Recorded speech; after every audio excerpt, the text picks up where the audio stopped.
Thank you, Nick. Now for more on this and the potential threat that poses to American security is National Security Analyst Ed Turzanski, the Templeton Fellow at the Foreign Policy Research Institute. Ed, thanks for joining us. My pleasure. So what kind of national security risk do prisoner swaps like this one pose? Well, they're significant because, first of all, let's recognize there's an inexhaustible supply of potential hostages.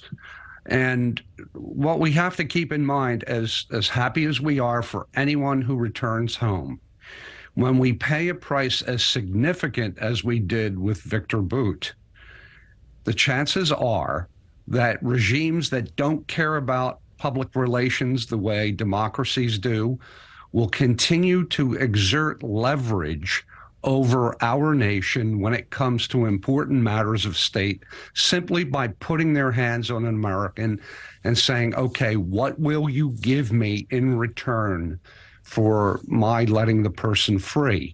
And also keep in mind, with Russia, we are engaged in a hot proxy war in Ukraine. We are providing weapons to the Ukrainians. There are important matters of geopolitics and state that are being played out, and each side looks for some sort of advantage. And when you say there is, I'm sorry, go ahead.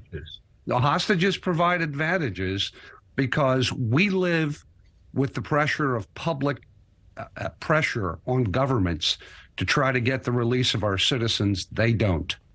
And when you say that there's an inexhaustible supply of hostages, you just mean they could put their hands on anyone, as you just said, anyone that goes into Russia, which is why the State Department has said, don't go over there. Is that what you mean?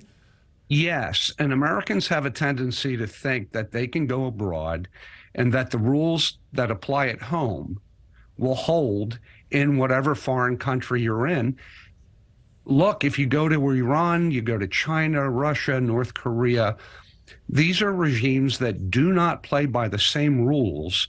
And you, as someone who is detained, don't have the rights there that you think you have here. Well, you mentioned a hot proxy war.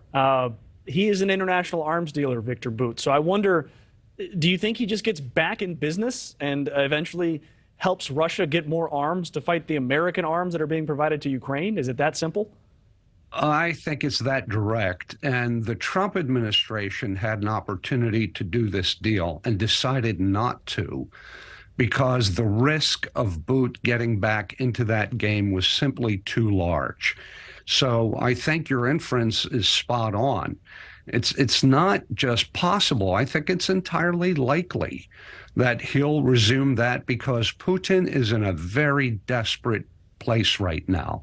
The Russians are running out of men and material. They need the weapons of war. This man has a wealth of contacts, information, and capability to help replenish Russian stockpiles. So he's a pretty dangerous player against the Ukrainians and, by extension, against American interests. Well, let me ask you to clarify something there. You said the Trump administration had a chance to make this deal, but Brittney Griner was taken into custody earlier this year, and she was not in custody under the Trump administration. Are you saying that the Trump administration had the chance to trade Bout for another prisoner, possibly a Paul Whelan? Oh, no, that's exactly what was reported. Okay. It was reported that they had the opportunity. I think it was John Bolton who said that the Trump administration was offered Whelan in exchange for Bout. But again, these are terrible calculations that a government has to make.